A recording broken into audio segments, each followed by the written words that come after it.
अब हम HTML style guide के बारे में देखेंगे कि जब भी हम किसी वेबसाइट के लिए, वेब पेज के लिए कोड लिखते हो तो वहां पे हमें कोडिंग किस स्टाइल में करनी चाहिए, और वही कोड हम कुछ दिनों के बाद भी ओपन करें तो वो हमें अच्छी तरह से समझ में आना चाहिए, और वही हमारा कोड हम किसी और बंदे को हैंड ओवर करें तो उसे भी वो जल्दी से जल्दी समझ में आना चाहिए। तो उसके लिए कौन से रूल्स फॉलो करने हैं, एक रिप्रेजेंटेशन आपको किस प्रकार करना है, सभी चीजें सही तरीके से किस प्रकार करें, आपका जो कोडिंग का फॉर्मेट है वो प्रॉपर किस तरह से होना चाहिए, ये सारी चीजें HTML गाइड में आती है। यहाँ पे आपको कोई भी कोडिंग करने की जरूरत नहीं होती, आपको कोडिंग नॉलेज पहले से ही होता है, आपको सिर्फ उसी कोडिंग नॉलेज को अच्छी तरह से फॉर्मेट में पेश करना है। यही बात होती है हमारी HTML स्टाइल गाइड की। तो मैंने बहुत सारे न्यू लर्निंग कोडिंग स्टूडेंट को देखा है, वो कोड तो बहुत अच्छा करते हैं लेकिन वो कोडिंग करने का जो रिप्रेजेंटेशन होता है, वो उसकी एक सही तरह से जो लेवल होती है वो ठीक तरह से नहीं करते। इसलिए मैं इस पर वीडियो बना रहा हूं। यहाँ पे हमारे पास सबसे पहले आता है डॉक्यूमेंट टाइप डिक्लेरेशन। तो ये क्यों देना जरूरी है? तो डॉक्यूमेंट टाइप आपको देना ही चाहिए, क्योंकि डॉक्यूमेंट टाइप में हम अपनी HTML फाइल का ओरिजिन बताते हैं। तो यहाँ पे मैंने दिया है लेस देन और ग्रेटर देन के अंदर हमारा एक्स्ट्रा मिलिट्री मार्क है, और उसके अंदर डॉक टाइप HTML है। ये हमारा HTML5 का डॉक टाइप है। हमें जब भी हम HTML का कोड लिखते हो तो हमें फर्स्ट लाइन अपना डॉक टाइप देना ही चाहिए, क्योंकि हमें डॉक टाइप देने से हमारा ब्राउजर अपनी फाइल जल्दी अंडरस्टैंड कर जाता है कि ये HTML की 5 की फाइल है। डॉक टाइप नहीं देने से ब्राउजर को अंडरस्टैंड करने में देरी हो जाती है, इसलिए हमें डॉक टाइप कंपलसरी देना ही चाहिए। ये हुई बात हमारी फर्स्ट पॉइंट में। हमारे पास सेकंड पॉइंट है कि कभी भी देखिए, आप जब भी HTML का कोड लिखते हो तो वहां पे कोई भी लैंग्वेज नहीं देते। तो लैंग्वेज मतलब क्या आप अपने वेब पेज की जो लैंग्वेज, जो भाषा रखना चाहते हो वो कौन सी रखना चाहते हो, तो वहां पे आपको मेंशन करना ही चाहिए।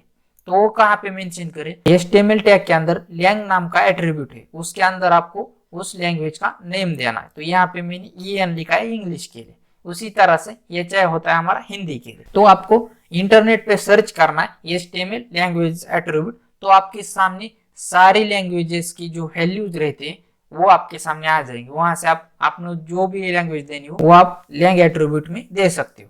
फिर हमारे पास अगला पॉइंट है never skip title element. Title tag बहुत ही इंपॉर्टेंट है, बिना टाइटल टैग के आपकी वेबसाइट रैंक नहीं कर पाएगी, क्योंकि टाइटल टैग आपका SEO सपोर्ट है। तो SEO मतलब क्या? Search engine optimization. आप टाइटल टैग के अंदर जो भी टाइटल देते हो उसी टाइटल को सर्च इंजन हमारा रैंक करता है, इसलिए हमें टाइटल टैग देना ही चाहिए। फिर हमारे पास आता है जो HTML में एम्प्टी टैग्स है, जो सिंगल टैग्स है, उन्हें क्लोज किस प्रकार करें? तो उन्हें क्लोज हम बैकस्लैश से करते हैं। उस टैग के अंदर जितने भी आपको एट्रीब्यूट लगाने के बाद वहां पे आपको स्पेस देना है, और उसके बाद बैकस्लैश करके उसका एंड करना है। आपको एम्प्टी टैग का क्लोज करना है। यहाँ पे देखिए, यहाँ पे हमने एग्जांपल लिया है मेटा टैग, तो यहाँ पे मैंने मेटा टैग का यहाँ पे बैकस्लैश से इस प्रकार यहाँ पे क्लोज किया। उसके बाद हमारे पास आता है हेड टैग, HTML टैग और बॉडी टैग। जब भी हम HTML की फाइल लिखते हैं और उसके अंदर कुछ टेक्स्ट लिखते हैं और उसे जैसे ही हम रन करते हैं तो वो टेक्स्ट भी हमें ब्राउजर पे शो होता है। वहां पे हमें HTML की कोई भी सिंगल लाइन नहीं लिखी तो भी ब्राउजर क्या कर देता है? ब्राउजर सभी चीजें अंडरस्टैंड करता है और उन्हें डिस्प्ले करता है। HTML हमें कभी भी कोई भी एरर शो नहीं करता। यहाँ पे हमने हेड दिया है कि नहीं ये भी ब्राउजर नहीं चेक करता, HTML टैग दिया है कि नहीं ये भी नहीं चेक करता, बॉडी टैग दिया है कि नहीं ये भी नहीं चेक करता। ब्राउजर सभी चीजें रीड करता है और डिस्प्ले करता है। फिर हमें अपने वेब पेज के अंदर हेड टैग देना ही है, आपको HTML टैग भी देना है और आपको बॉडी टैग देना ही है। बिना टैग दिए हुए भी आप अपनी वेब पेज को रन कर सकते हो। फिर भी आपको ये सारे टैग देनी है, क्योंकि इन टैग देने की वजह से आप अपना खुद का ही कोड कुछ दिनों के बाद खोलेंगे तो आपको सारी चीजें अंडरस्टैंड हो जाएंगी कि मैंने बॉडी के अंदर ये चीज ली है, मैंने हेड टैग के अंदर ये चीज ली है, तो इसलिए हमें इन टैग का देना जरूरी है। फिर आते हैं हमारे लोअर केस। आपको यहाँ पे सभी टैग के नेम लोअर केस में ही लिखनी है। कोई बच्चे क्या कर देते हैं, कैपिटल में लिखते हैं। हाँ, कैपिटल में लिखते हैं तो भी चलता, लेकिन मैक्सिमम डेवलपर आप HTML के टैग जो है वो लोअर केस में ही लिखते हैं। आप किसी भी वेबसाइट पे जाइए और वहां पे पेज व्यू सोर्स कीजिए तो वहां पे आपको सारे टैग्स लोअर केस में ही मिलेंगे। यही एक सही तरह का फॉर्मेट है। तो हमें सभी टैग को लोअर केस में ही लिखना है। उसके बाद आता है हमारा कि आपको हर टैग का क्लोज कंपलसरी करना है कि नहीं। देखिए HTML कभी भी एरर शो नहीं करता, इसलिए हमने टैग का ओपनिंग किया, उसका क्लोज नहीं किया, फिर भी HTML उसे डिस्प्ले करता है। लेकिन एक अच्छा सेंस होने के, एक अच्छा डेवलपर होने के नाते हमें हर चीज का एंड करना ही चाहिए। आपका कोई भी टैग हो, यहाँ पे देखिए, यहाँ पे मैंने एक पैराग्राफ टैग लिए और मैंने यहाँ पे उसका एंड किया। मैं एक पैराग्राफ टैग ओपनिंग करूँ और उसके अंदर कुछ टेक्स्ट लिखो और उसे रन करूँ, फिर भी मेरा रन होता है। क्लोज नहीं किया तो भी रन होता है, लेकिन मुझे इसका क्लोज करना ही चाहिए, क्योंकि आगे चल के हमारा कोड जब बढ़ेगा तब हमें ये सारी चीजें जब हम देखेंगे तो हमारा जो कंफ्यूजन लेवल है वो बढ़ जाएगा। इसलिए हमें ये सारी चीजें क्लोज करनी ही है।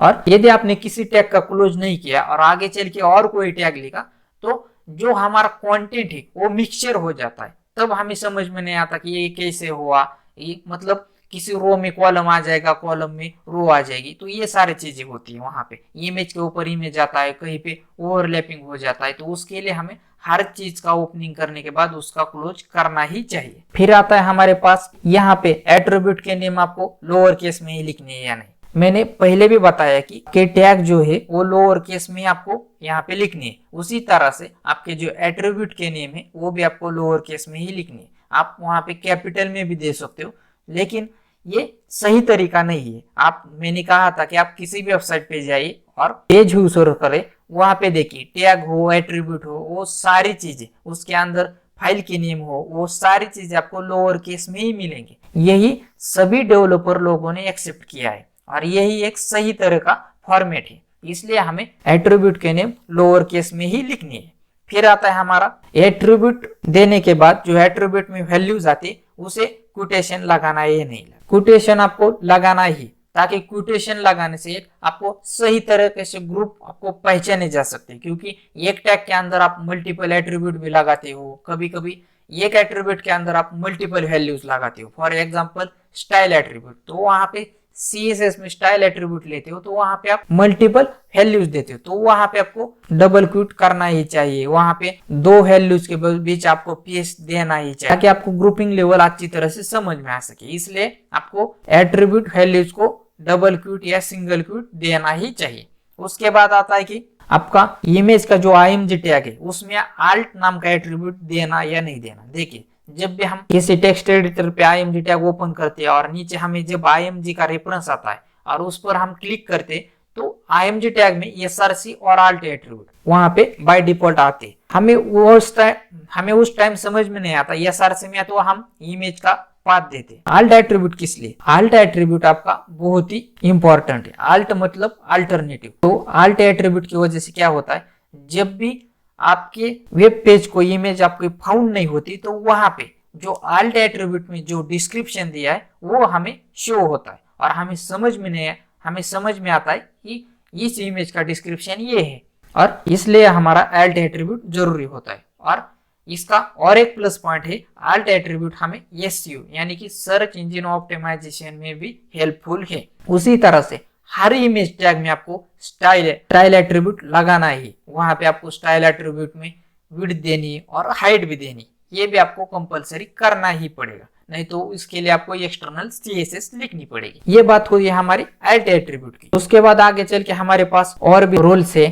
तो हमारे पास अगला रूल है कि आपको स्पेस और जो इक्वल साइन है इन दोनों के अंदर, मतलब यहाँ पे किसी टैग के अंदर आपने कोई एट्रीब्यूट लिखा, वहां पे आपने स्पेस दिया, उसके बाद इक्वल साइन लिया, वहां पे आपने स्पेस दिया और उसके बाद आप वैल्यू दे रहे। देखिए यह तरीका गलत तो नहीं, क्योंकि इसे रन करने के बाद आपका जो आउटपुट है वो शो हो जाएगा, लेकिन हम इसे सही तरीका नहीं कर सकते, क्योंकि ये सही तरीका नहीं है। जब भी आप कोई एट्रीब्यूट का नेम लिखते हो उसके बाद तुरंत आपको बिना स्पेस दिए इक्वल टू साइन लिखना है और उसके बाद बिना स्पेस दिए आपको एट्रीब्यूट की वैल्यू देनी। यही हमारा सही तरीका है। यहाँ पे जब भी आप किसी वेबसाइट के लिए कोडिंग करते हो तो एक प्रोफेशनल वेबसाइट बनाने के लिए आप सारी चीजें खुद से नहीं करते, आपके टीम में कई पार्टनर होते और आपको एक दूसरे को कोड हैंड ओवर करना पड़ता है।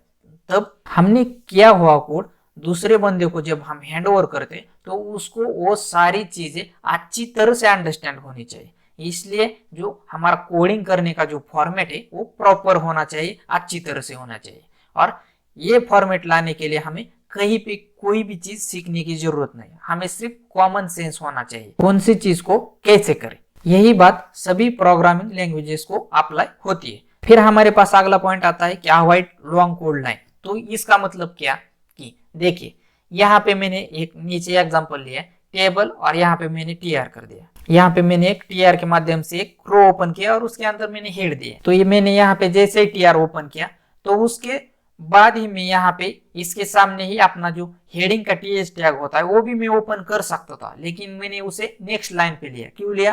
क्योंकि मेरा जो फॉर्मेट है वो अच्छी तरह से दिख सके, इसलिए मैंने उसे नेक्स्ट लाइन में लिया।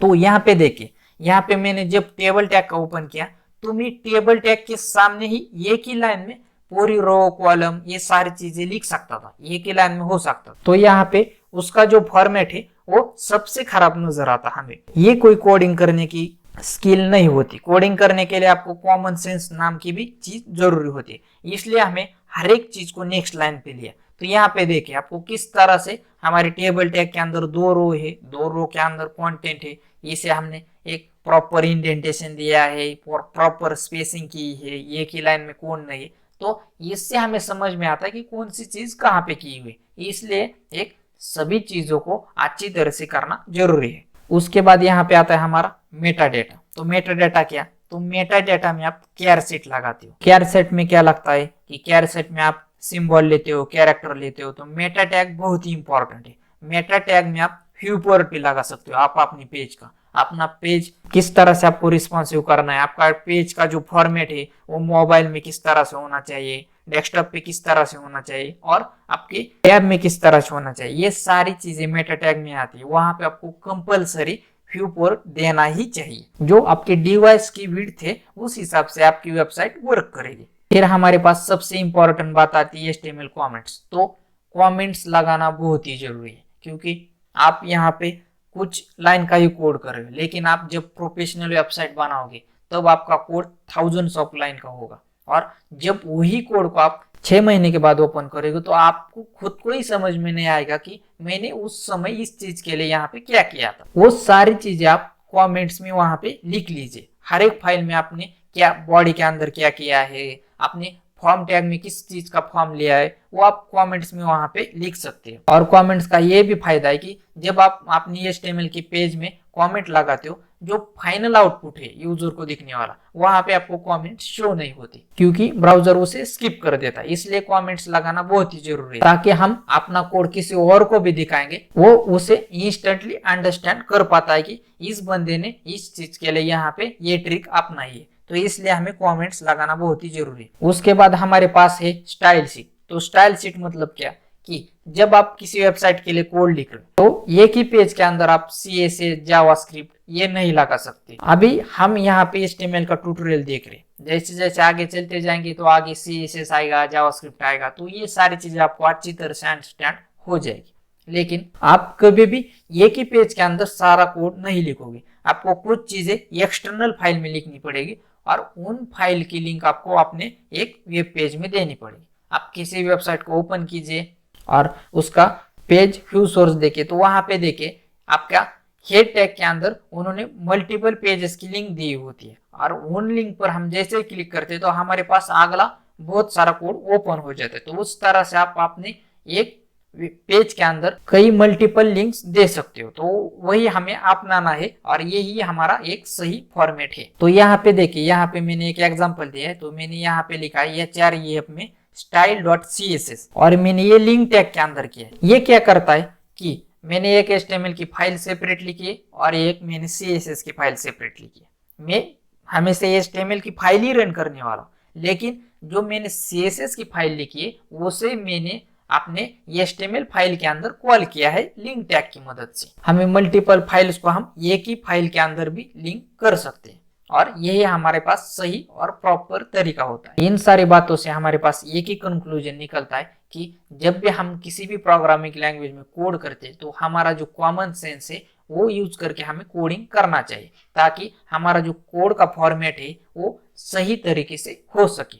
तो ये बात होती है हमारी HTML स्टाइल गाइड में। इस चैनल को सब्सक्राइब करके बेल आइकॉन हिट नहीं किया तो वीडियोस आपको मिलेंगे नहीं और आपको बार बार ढूंढना पड़ेगा। ये ट्यूटोरियल की सीरीज आपको अच्छी लगी तो आप लाइक करें और शेयर उनको करें जिनको इस प्रकार के वीडियो से बेनिफिट हो सकता है। मेरे साथ जुड़े रहने के लिए आप सबका प्रेम पूर्वक बहुत बहुत धन्यवाद।